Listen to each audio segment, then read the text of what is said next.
Здравей! Това е моята професия, моето призвание. Аз съм Барбара, кариерен консултант. Днес искам да ти разкажа как с два инструмента, като Human Design и астрология, можем да направим профил на един човек. За целта днес аз ще разгледам картите на известна личност. Избрала съм това да бъде Джастин Бийбър. Джастин Бийбър се завърна ударно на световната сцена с участието си в един от най-популярните американски фестивали през изминалите 2 уикенда. Неговите фенове бяха изключително щастливи да го видят. А сега аз ще ви разкажа накратко какво виждам в неговата карта, което говори за типа човек, който е, за неговата душевност, за неговите таланти, за неговите скрити качества и блокажи. Определено само един поглед в астрологичната карта на Джастин Бийбър е достатъчен, за да се види, че той определено има нелека съдба. Неговата личност е доста сложна, но и неговият път е такъв. На него му е дадено да претърпи изключително голяма трансформация през живота си. Това се случва с много вътрешна работа. Много често е необходима и изолация от външния свят. Въпреки че той има много силна нужда от приятелства, от социални контакти. Той намира утеха в неговият социален кръг, но това понякога може да бъде и негова голяма слабост. Картата показва, че именно в минал живот той е разчитал твърде много на другите хора около него, на партньорствата. Затова и в този живот той има една много голяма мисия и именно това е да се изяви самостоятелно, да надразне стари убеждения, да надразне убежденията, които е научил от неговото семейство, убеждения, които са му били внушени докато расте и да създаде свои. Само че с разположенията, които има, това наистина идва чрез доста болка, доста вътрешни катарзиси и доста дълбоки трансформации, които понякога могат да изглеждат доста плашещи или неразбираеми за външния свят. Определено се вижда, че той има много силни заложби и дадености да комуникира. Само че много често неговата комуникация не е разбрана от всеки. Той комуникира по един много нестандартен и често иновативен начин, но това е една от неговите най-големи мисии. Той е тук да предаде нови послания и да промени сферата, в която е. Да я промени, да я обнови, да я модернизира, да предаде посланията по един абсолютно нов и нестандартен, нетрадиционен начин. Все пак, той е зодия Риби, така че е много важно да кажем, че и това играе много голяма роля в неговата душевност. Той има доста вода в картата, има и планетата Плутон на асцендент и в първи дом. Това играе изключително голяма роля. Това е една изключително трансформираща и дълбока планета. По никакъв начин не е лесна, защото наистина може да изпрати човек в едни много дълбоки и тъмни дебри. Но именно чрез тези дълбоки трансформации и това прераждане той може да стане своя нова и по-добра версия. Много често това, което се случва с него, остава скрито от света. Отново заради разположение, което има в своят 12-ти дом, а именно Юпитер. И то не е какъв да е ретрограден. Това означава, че той има да върши много психологическа работа, много вътрешна работа.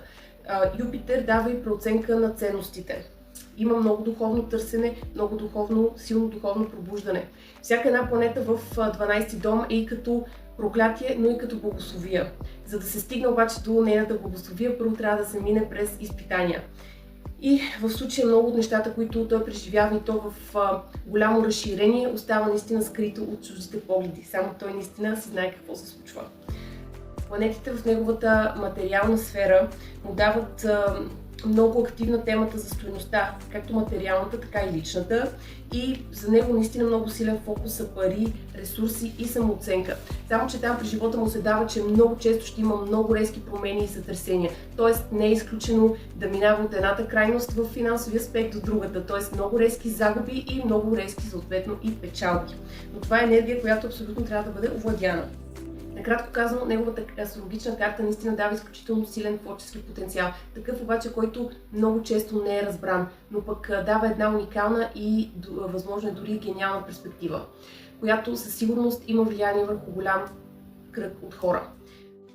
При него е много силно активна темата за лечителството, Само че той може да стане лечител за другите, само когато е минал през своите собствени болки. Картата му показва, че той ще мине през не една кризи на идентичността, но това е съдба. И това е изключително важно за него, за да може да свали от себе си всички неща, които не принадлежат на него и най-накрая да може да стане своята истинска версия, да стигне до себе си. Да стане себе си независимо от другите, независимо от приятелите, независимо от неговото семейство, независимо от одобрението на другите. По Human Design той е манифестиращ генератор. Това означава, че той е енергиен тип и то не какъв. Той има изключително силен енергиен заряд.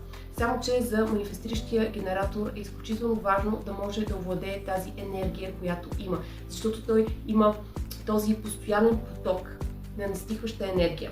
За тях е много важно да могат често да сменят задачите си, често да сменят средата си, започват нещо, не го довършват, оставят го, преминават на следващото. При тях енергията тече на много по-интензивни обороти, отколкото, например, при генераторите. Така че за един манифестиращ генератор е наистина много важно да може да насочи тази енергия правилно, да я овладее и също така да не бъде затварян в рамки, да не бъде задушаван, да не бъде притискан, защото това може да се разиграе точно по обратния начин. Тази енергия да стане саморазрушителна за човека, както и за хората около него.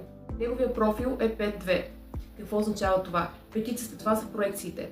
Когато хората го видят, те не виждат него, те виждат това, което искат да видят. И при петиците едно от най-предизвикателните неща е, че те много често биват издигани в култ и на пиедестал. И когато не оправдаят чуждите очаквания, това директно ги детонира от трона и носи много болка, както и на хората, които са проектирали върху тях, така и на тези, които не са оправдали очакванията. Двойка го прави отшелник. Това означава, че той през целия си живот ще има нужда от уединение, от време насаме. По този начин той може да преосмисля своя живот, да трансформира това, което е научил, да помъдрява, да съзрява. Това е негова абсолютно естествена нужда, така че е много важно за хората, които имат този профил и имат отшелник в профила си, тази тяхна нужда да бъде уважена, защото тя е много специфична и те могат истински да бъдат себе си и да презаредят само когато имат това пространство. Още повече, че и неговата среда по Human Design е пещери. Тоест, той има нужда от сигурно пространство и сигурно място, където да може да се уединява, да си почива, да регенерира.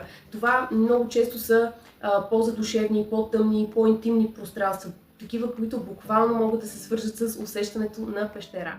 Това беше малка част от това, което можем да видим и да разберем за един човек по два от инструментите, които използваме в кариерното ориентиране, Human Design и астрология. Надявам се това видео да ти е било интересно. Ако е така, можеш да се абонираш за канала, да последваш страницата ми, можеш да ми напишеш дали би желал да разгледаме картите на някой друг известен човек, като предложение в коментар. А ако ти самият се интересуваш от кариерно ориентиране и искаш да минеш през този процес, аз съм тук и ще се радвам да ти съдействам. Аз съм Барбара, а това е моята професия, моето призвание.